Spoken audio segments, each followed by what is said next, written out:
Seigneur, ta parole est grande, elle demeure à jamais. Ta parole est infaillible, rien ne peut la supprimer. Bienvenue à vous, chers spectateurs. C'est un plaisir de vous retrouver aujourd'hui dans un nouvel épisode de l'émission d'études quotidiennes Toute la Bible. Nous poursuivons notre étude du deuxième livre des Chroniques. Aujourd'hui, si Dieu le veut, nous allons étudier les chapitres 5 et 6. J'aimerais vous rappeler que dans le dernier épisode, nous nous sommes arrêtés lorsque Salomon a construit le temple dans un endroit appelé l'aire de battage d'Ornan le Jébusien ou le mont Moria, l'endroit même où Abraham devait offrir son fils Isaac en holocauste, une référence à la croix du Christ ou au sacrifice du Christ ou à la mort du Christ, comme pour dire que la source de la relation de Dieu avec le peuple, la source de la bénédiction est le sacrifice du Christ sur la croix. Quiconque veut entrer en relation avec Dieu et offrir un culte accepté par Dieu doit absolument passer par le Christ et son sacrifice. Aujourd'hui, dans les chapitres 5 et 6, nous nous arrêterons sur l'arrivée de l'Arche de l'Alliance dans le temple, puis la prière de Salomon pour la dédicace du temple. Permettez-moi tout d'abord d'accueillir notre invité au studio, le serviteur du Seigneur, l'ingénieur Issam Khalil. Bienvenue, ingénieur. Merci. Bienvenue aussi à nos invités, honorés de vous avoir. Frère Issam, le chapitre 5, versets 1 et 2 dit « Ainsi fut terminé tout le travail que Salomon avait fait faire pour la maison de l'Éternel. Il apporta ce que son père David avait consacré, l'argent, l'or et tous les ustensiles, et le déposa dans les trésors de la maison de Dieu. Il est clair que le travail fut terminé, mais que restait-il à faire pour Salomon ? Le plus important, il Qu'est-ce a que tout c'est ? fait et nous faisons souvent tout. Nous organisons une occasion, nous organisons un service, nous faisons quelque chose comme ça. Mais il reste quelque chose d'important. Qu'est-ce qui manque ? Pour David, pour Salomon, l'Arche de l'Alliance. De quoi cela nous parle-t-il ? La présence de Dieu lui-même. Car l'Arche de l'Alliance représente le Christ dans ses moindres détails, dans l'Exode. Nous l'avons souvent mentionné. C'est le Christ présent à la place qui lui revient. Donc le temple, avec tout son contenu, sans l'arche, ne sera pas un temple. Ce ne sera pas un Ce ne temple, sera pas la ce ne maison sera de pas Dieu. la maison de Dieu. Car ce en qui la maison de Dieu c'est, cette arche dans laquelle ou sur laquelle venait la gloire de Dieu, et qui dit aussi tant de choses. Ce qui manquait pour Salomon, c'est de faire monter l'arche et de la mettre à sa place, à la place qui lui était assignée. Ce qui manquait dans toute cette histoire, c'est que le Christ prenne sa place. J'espère que lorsque nous exerçons nos ministères et que nous pensons à nos réveils, à tout cela, nous n'oublierons pas que la chose la plus importante n'est pas les arrangements, ni toutes ces choses, mais que le Seigneur prenne sa place. J'aimerais aussi insister sur l'idée que vous avez mentionnée déjà, que sa place est sur la base de son œuvre, l'œuvre de la croix, car le temple a été construit à l'endroit même où le Christ a été crucifié. C'est comme s'il voulait dire en résumé, que pour que Dieu prenne sa place, vous devez être dans une vraie relation avec lui. Cette vraie relation avec lui est basée sur l'œuvre de la croix pour qu'il soit maître et seigneur dans votre vie. Alors Dieu prendra sa place. Ainsi, quiconque veut offrir un culte avec Dieu et s'approcher de lui et avoir son culte accepté par Dieu, en dehors du Christ et du sacrifice du Christ, son culte est inacceptable. Le Seigneur l'a dit en un mot, on ne vient au Père qu'en passant par moi. Pas d'autre Dans voie. la suite de ces versets au chapitre 5, si nous prenons par exemple le verset 3, il dit « Tous les hommes d'Israël se réunirent auprès du roi pour la fête des tentes qui se célèbre le 7e mois. Lorsque tous les anciens d'Israël furent arrivés, les Lévites portèrent l'arche. Ils transportèrent l'arche, la tente de la rencontre, ainsi que tous les ustensiles sacrés qui étaient dans la tente. Ce furent les prêtres et les Lévites qui les transportèrent. Le roi Salomon et toute l'assemblée d'Israël, convoqués auprès de lui, se tinrent devant l'arche. Ils sacrifièrent des brebis et des bœufs en si grand nombre qu'ils ne purent être ni comptés ni recensés. Le verset 7 est important. Les prêtres amenèrent l'arche de l'Alliance de l'Éternel à sa place, et je voudrais m'arrêter avec vous sur ce mot « à sa place ». Dans le sanctuaire du temple, dans le lieu très saint, sous les ailes des chérubins. Les chérubins avaient les ailes étendues sur l'emplacement occupé par l'arche, et ils couvraient le coffre et ses barres. On avait donné aux barres une longueur telle que leurs extrémités se voyaient à une certaine distance de l'arche devant le sanctuaire, mais pas de l'extérieur. Telle a été la place de l'arche jusqu'à aujourd'hui. Il n'y avait dans l'arche que les 2 tables que Moïse y avait déposées à Horeb, lorsque l'Éternel avait fait alliance avec les Israélites à leur sortie d'Égypte. Que voyez-vous dans les mots qui sont dits ici? Les prêtres et les Lévites amenèrent l'arche à sa place. Quelle est sa place exacte et quelle est sa signification morale? Dieu n'a pas permis à l'homme d'aménager le temple à sa guise, ni d'aménager la tente qui l'a précédée.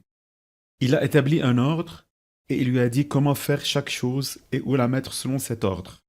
Dans le lieu le plus sacré, le lieu le plus saint, le lieu très saint, le lieu où personne n'avait le droit d'entrer à cette époque-là, à l'époque de la loi et à l'époque des prêtres, à savoir le lieu très saint dans lequel le grand prêtre entrait une fois par an. C'était le lieu désigné pour l'arche.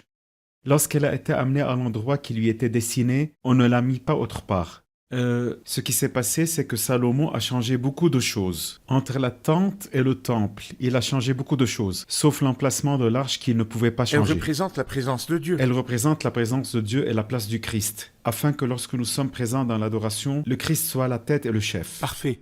Il soit notre objectif, il soit celui qui nous pousse à l'action, il soit tout, afin que le Christ soit tout en tous. Il veut donc dire sa place, c'est sa place. Mais si je fais tout et que je lui dis « Viens me bénir », il me bénira parce qu'il a un grand cœur. Mais ce n'est pas sa place. Je lui dis « Nous allons faire un grand enseignement, viens nous enseigner ». Il le fera. Il n'a aucun problème, mais ce n'est pas sa place. Sa place est d'être la tête et le chef.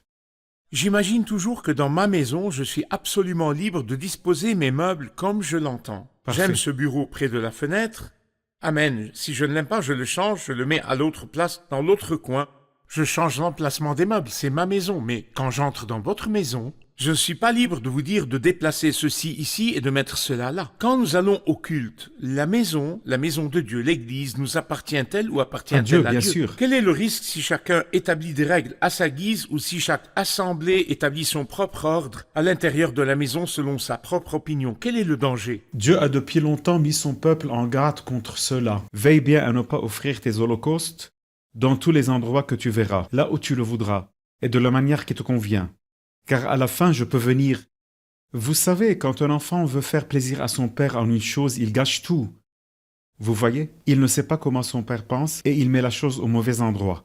Et il gâche quelque chose pour lui en faisant cela. Si l'enfant veut honorer son père, il doit lui demander ce qu'il veut. Car qui comprend le mieux?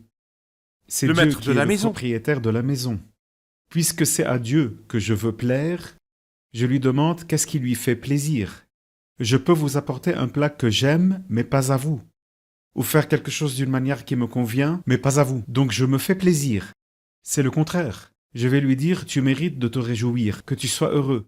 C'est pourquoi je dois faire les choses à sa manière. Et sa manière, il l'a rendue facile parce qu'il nous l'a révélée dans la Bible, dans sa Comment parole. se comporter dans la maison de Dieu? Oui, et ce n'est pas loin de nous. Revenons à la Bible et à ce qui y est écrit. Parfait. En lisant ici, je suis tombé sur l'histoire des 2 barres. À quoi servaient ces barres dans le transport de l'arche? Ces 2 barres servaient à transporter l'arche. Les prêtres, 4 prêtres, 2 devant et 2 derrière, les portaient sur les épaules sans toucher l'arche. Les barres étaient placées sur les épaules. Elles servaient à transporter l'arche. Lors de la traversée du désert. Lors de la traversée du désert, pendant leur marche, ils sont enfin arrivés. L'arche est arrivée, comme le dit le psaume, à son lieu de repos, à sa destination finale. Pour nous, aujourd'hui, l'œuvre du Christ est accomplie. Il n'y a plus de voyage, c'est la destination et c'est là qu'elle sera. Et c'est là qu'elle restera pour toujours. Les 2 barres n'ont donc plus de raison d'être. C'est pourquoi la Bible dit qu'on les a dégagées, qu'on les a retirées un peu de leur place, comme pour dire qu'il n'y aura plus de Il voyage. n'y aura plus de voyage. C'est fini, nous sommes arrivés. Et l'œuvre du Christ est accomplie. L'œuvre du Christ est accomplie, vous n'avez besoin de rien. Ne cherchez pas plus loin. L'œuvre du Christ fondée sur la croix est là. Merci beaucoup, nous allons faire une pause puis prendre la question des invités. Chers spectateurs, je vous retrouve après la pause, ne quittez pas.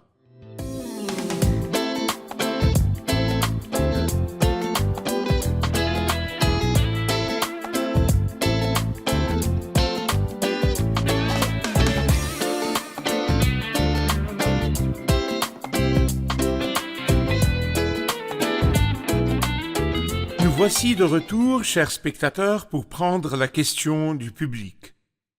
La question. Lorsque moi ou quelqu'un d'autre lit ce chapitre ou cette partie de la Bible, qu'est-ce que je peux en retirer personnellement? Comment puis-je bénéficier personnellement de la lecture de ces textes? L'arche, le propitiatoire, le voile, les 2 barres et les chérubins.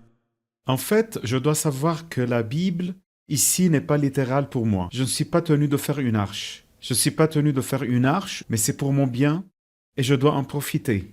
En comprenant comment ces mots s'appliquent spirituellement aujourd'hui. Nous avons tout simplement pu constater, grâce à nos études communes, qu'il y a des choses qui symbolisent le Christ, y compris l'arche dont nous parlons ici. Quand je regarde ces détails du point de vue de l'arche, je peux, à travers eux qui est le Christ, dans ma vie aujourd'hui que l'arche symbolise, je peux arriver à beaucoup de grandes choses. L'arche parle du Christ lui-même, et le propitiatoire évoque la perfection de Le l'œuvre du couvercle Christ. de l'arche. Oui, le couvercle qui la recouvre. Je peux donc voir ici que lorsque les deux barres ont été retirées, comme nous l'avons dit, il n'y avait aucun endroit, il n'y a de salut en aucun autre. Les deux barres ont été retirées comme pour dire il n'y a plus de voyage, plus de déplacement. Venez à moi, vous tous qui êtes fatigués, et je vous donnerai Du repos. Parlez-nous de sa place. Lorsque le Christ prendra sa place dans ma vie sera une vie de bénédiction, de service et de grandeur. Frère Issam, puisque nous avons parlé de l'arche et que l'arche fait référence au Christ et est un symbole du Christ, quelles étaient les choses à l'intérieur de l'arche et quelles sont leurs connotations symboliques? Au désert, l'arche contenait 3 objets. Les 2 tables de la loi que Dieu avait données à Moïse, le vase contenant la manne que Dieu leur avait donnée à manger, et le bâton d'Aaron qui avait fleuri. C'était tout au long du voyage, parce qu'ils avaient besoin de la loi, de la parole de Dieu, et qu'ils avaient besoin de quelque chose à manger pendant la traversée. C'est la nourriture du désert, car dès qu'ils sont entrés dans la terre promise, la manne s'est arrêtée, il y avait maintenant de la nourriture C'était la ordinaire. nourriture du désert. Oui, tout à fait. Elle s'est arrêtée après leur entrée Oui, dans tout le à fait. pays. C'est pour cela qu'on ne la trouve pas dans le temple. On n'en a plus besoin. En même temps, le bâton d'Aaron parle du sacerdoce.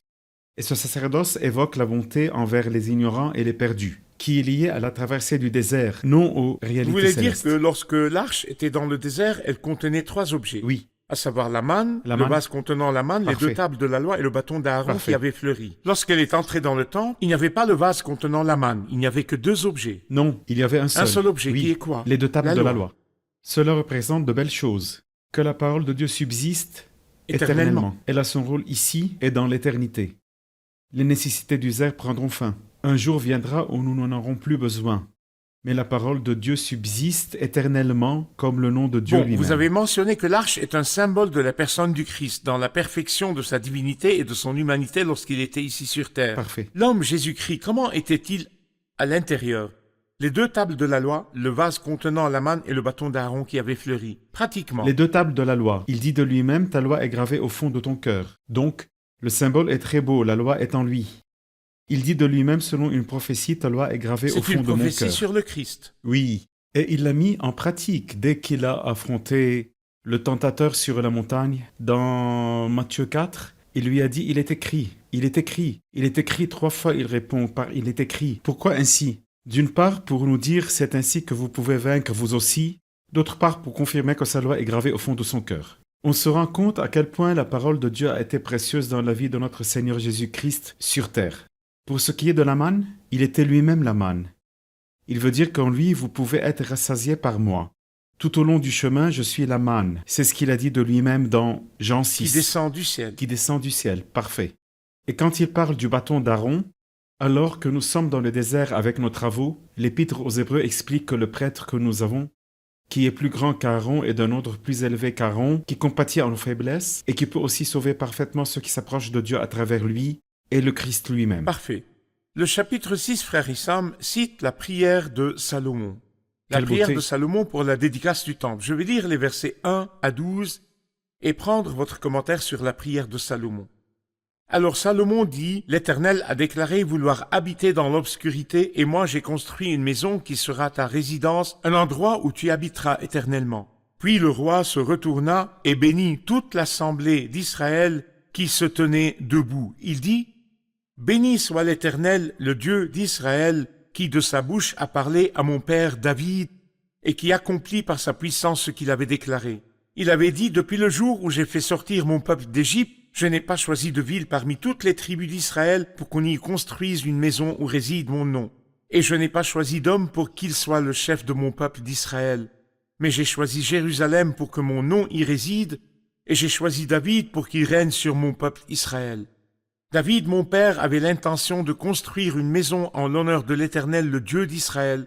Et l'Éternel a dit à mon père David, « Tu as eu l'intention de construire une maison en l'honneur de mon nom, et tu as bien fait. Seulement, ce ne sera pas toi, qui le fera. Ce sera ton fils, celui qui est issu de toi, qui construira cette maison en l'honneur de mon nom.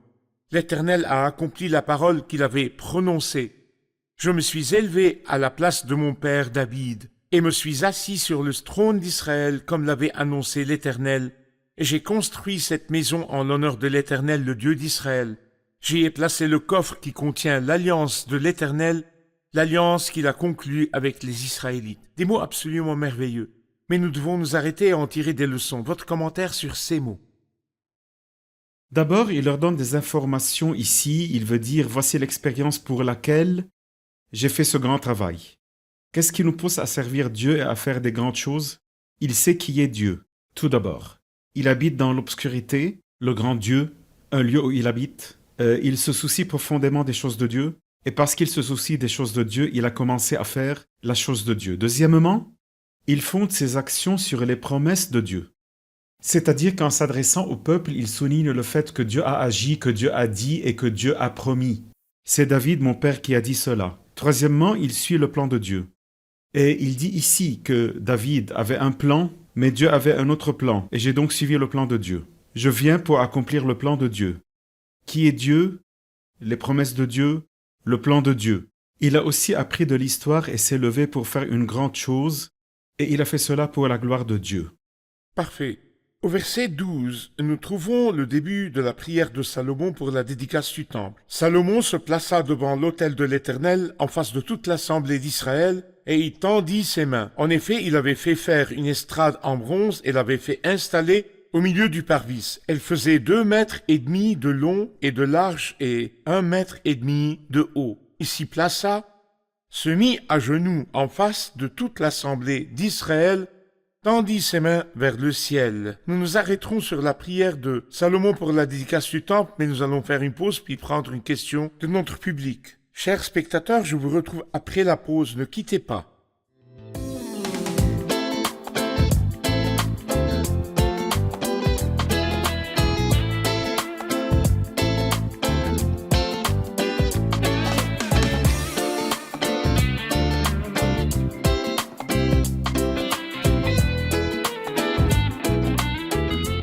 Nous revoici, mes chers amis, pour prendre la question du public. La question. Il y a un sujet qui est constamment controversé, à savoir la position physique dans la prière. On doit être debout ou à genoux, en s'appuyant sur les mains et les pieds, ou couché à plat ventre ou sur le dos. Quelle est la bonne position pour prier? Comment devons-nous prier et dans quelle position? Devons-nous nous tenir debout pour que Dieu accepte ou s'agenouiller pour que Dieu accepte? Et si nous sommes debout et que Dieu veut que nous nous agenouillons? Vous voyez très simplement, il y a beaucoup de prières exaucées dans la Bible, dans toutes les positions. Debout, prosterné, assis. Abraham a aussi prié dans son lit. Mais parce que l'état de son cœur avait une sorte de prosternation et de révérence à Dieu, ici, bien sûr, c'était un tableau merveilleux que Salomon, le grand roi, s'agenouille avec une extrême humilité pour dire à Dieu, aussi grand que soit cette œuvre, mais tu es plus grand et tu le mérites. Chaque chose a son propre contexte. Pour nous, ce que je ressens comme du respect et de la prosternation pour Dieu, je le ferai. Très simplement, à genoux, dans ma retraite, c'est bon, debout dans la réunion, à un moment donné, assis dans un groupe, mais assis, mais respectant Dieu et en l'appréciant. Je ne dis pas assis dans une sorte de paresse ou de manque d'appréciation. Il y a une différence, bien sûr, mais en fin de compte, ce qui importe à Dieu, c'est l'état du cœur. L'état du cœur. Les sacrifices agréables à Dieu, c'est un esprit brisé. Il ne se soucie pas de l'apparence, mais ce qui compte pour lui, c'est l'état intérieur. Si je respecte Dieu, et bien sûr, il acceptera ma prière. Parfait. Nous avons dit que du verset 12 jusqu'à la fin du chapitre, c'est la prière de Salomon pour la dédicace du temple. Pour des raisons de contrainte de temps, il nous est difficile de lire tous ces versets, mais j'ai besoin de votre commentaire sur certains mots utilisés dans la prière. J'aime beaucoup sa connaissance de qui est Dieu. Il n'y a aucun Dieu qui soit ton Quel pareil, verset? ni dans le ciel, ni sur la terre. Ce sont les versets 14 et Parfait. 15. Il n'y a aucun Dieu qui soit ton pareil. Quand je parle à Dieu, je sais qu'il n'y a personne comme lui. Et en même temps, il sait qu'il garde son alliance et sa bonté. Ce que tu avais déclaré de ta bouche, tu l'accomplis aujourd'hui par ta puissance. J'aime cela. Ce qu'il dit, il l'accomplit par sa puissance, dans ses mots mêmes. Ensuite, il commence à prendre une position d'humilité. Il lui dit au verset 19 à 21, « Toutefois, Éternel, mon Dieu, sois attentif à la prière de ton serviteur. Éternel, mon Dieu, sois attentif à la prière de ton serviteur, à sa supplication. Pour parler à Dieu, je dois être en relation avec lui. C'est tout. Il n'y a rien d'autre qui établit ma prière à lui autre que cela. Écoute le cri. Parfois, j'ai besoin de crier. Que veut dire ce que je te donne? Donne-moi des richesses. Que tes yeux soient jour et nuit ouverts sur cette maison. Et pourquoi? Puisque tu as dit vouloir y faire résider ton nom. » Puis il résume ce qui va suivre. Écoute et pardonne. Si cela arrive, parce qu'il sait que je peux chuter en tant qu'être humain, m'éloigner de Dieu, avoir un problème avec mon frère.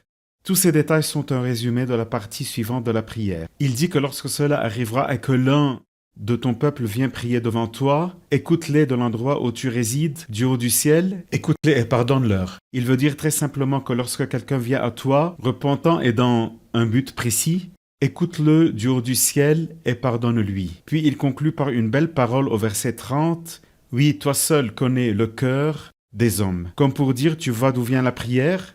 Du cœur, car tu connais les cœurs qui te disent, c'est une prière des lèvres ou du cœur. Lorsqu'il dit au verset 41, « Et maintenant, Éternel Dieu, lève-toi, viens à ton lieu de repos, toi et l'arche où réside ta force. Que tes prêtres, Éternel Dieu, aient le salut pour habit, et que tes fidèles se réjouissent de leur bonheur. Éternel Dieu, ne repousse pas celui que tu as désigné par onction. Souviens-toi des grâces promises à ton serviteur David. » Que voyez-vous là, la façon avec laquelle il termine la prière? Cela signifie que j'ai fait ce qui parle à ton cœur, Seigneur. Je t'ai donné ta place, et ici tu te reposes au milieu de ton peuple. Le Seigneur est heureux parmi les croyants lorsqu'ils se réunissent et qu'ils prennent sa place en tant que tête et chef. Cela le réjouit. Et nous sommes son sacerdoce, nous les croyants, tous les croyants sont des prêtres aujourd'hui. Ils portent des plus beaux habits, ils sont pieux et ils disent « Tu es le Seigneur et tu es Dieu ». Le résultat est qu'ils jouissent de toutes les promesses et... C'est une image des croyants se rassemblant autour vrai. du Seigneur, comme la tête du corps, et ils sont réunis au nom du Seigneur, comme si tout autre système violait les principes associés à la maison de Dieu, ou C'est affecterait le repos de Dieu. Certainement, lorsque Dieu met en place un système, il veut ce système qui le satisfait et Celui-ci non un le autre satisfait. système. Je vous remercie beaucoup, frère Issam. Revoyons l'épisode avec nos invités. Nous voudrions savoir qu'est-ce que Salomon et toute l'assemblée d'Israël ont-ils fait de l'arche? Où l'ont-ils mise et comment l'ont-ils arrangée? Et dans quelle position ont-ils mis l'arche? La Bible nous dit que les prêtres ont amené l'arche à la place qui lui revenait et nous comprenons de là que c'est Dieu qui avait fixé l'emplacement et le système et non pas Salomon lui-même. Bien que Salomon ait beaucoup changé la forme du temple par rapport à la tente, il n'a pas changé l'emplacement de l'arche, ce qui nous montre que le Christ est le centre et le milieu. La prière de Salomon est appelée la prière de la dédicace du temple. Quel est le contenu de cette prière? On résume cette prière en 4 points, dont le premier est la connaissance de Dieu. Il a dit « Il n'y a aucun Dieu qui soit ton pareil, tu gardes ton alliance et ta bonté ». Le deuxième point est de prier humblement. Il lui a dit « Sois attentif à la prière de ton serviteur ». Et c'était une relation personnelle quand il lui a dit « Éternel, mon Dieu ». Le troisième point, il lui a demandé que tes yeux soient ouverts sur cette maison pour y faire résider ton nom. Le quatrième point peut se résumer ainsi. Oui, c'est-à-dire que quand l'homme s'égare et revient, le Seigneur Pardonne l'accepte. parce que tu vois l'état du Je cœur. vous remercie, que Dieu vous bénisse. Merci frère Issam, nous poursuivrons Que notre Dieu vous étude dans le bénisse. prochain Merci. épisode. Chers spectateurs, nous avons appris dans cet épisode que Dieu a établi un ordre dans sa maison, et que l'ordre que Dieu a voulu dans sa maison s'est réalisé. Salomon a amené l'arche à la place qui lui était destinée dans le sanctuaire, c'est-à-dire dans le lieu très saint, à l'endroit que Dieu avait prévu. Ce qui signifie que si l'Église est la maison de Dieu dans le Nouveau Testament, Dieu a aussi un ordre dans sa maison. Nous ne pouvons pas adorer à notre guise, nous ne pouvons pas offrir des sacrifices à Dieu à notre manière, mais il y a un ordre pour le culte. Celui qui est conforme à la Bible, celui qui est conforme à la parole, celui qui veut bien adorer, qu'il voit ce que dit la Bible, et celui qui veut plaire à Dieu, qu'il voit ce que dit la Bible. Et personne n'a le droit de changer cet ordre à sa guise. Mais que dit la Bible? La Bible nous a enseigné comment adorer et comment se comporter comme il faut dans la maison de Dieu. La question de l'épisode d'aujourd'hui. Que représente l'arche de l'Alliance et que représente le contenu de l'arche, le vase contenant la manne, le bâton d'Aaron qui avait fleuri et les 2 tables de l'Alliance? La question encore une fois, que représente l'arche de l'Alliance et que représente le contenu de l'arche comme le vase contenant la manne, le bâton d'Aaron qui avait fleuri et les 2 tables de l'Alliance. Si vous répondez à ces questions tout au long du 2e livre des Chroniques, nous vous enverrons un cadeau de valeur et que le Seigneur soit avec vous.